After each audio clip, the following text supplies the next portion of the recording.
Welcome to the Salmon Runs YouTube. Enjoy the video. In this video, I will show how to make bacon mashed potatoes. Start by peeling and quartering 2 pounds of russet potatoes and set a pot of cold water to cover them. While potatoes heat, crisp 6 slices of bacon in a skillet and drain on paper towels. Save 2 tablespoons of bacon drippings and roughly chop the cooked bacon for folding in at the end.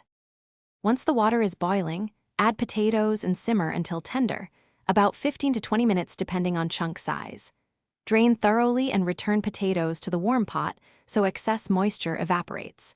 This step helps absorb butter and milk better, giving a creamier result without becoming gluey. Mash gently with a potato masher or ricer for the texture you prefer before adding warm dairy and bacon drippings. Add warm milk and butter to the dried mashed potatoes and stir until smooth and creamy.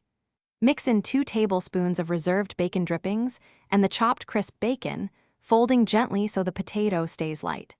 Taste and adjust with salt and freshly ground pepper. A little chopped chive or green onion adds a fresh finish. Serve immediately so the potatoes stay fluffy. Thanks for watching. Consider subscribing if we helped you.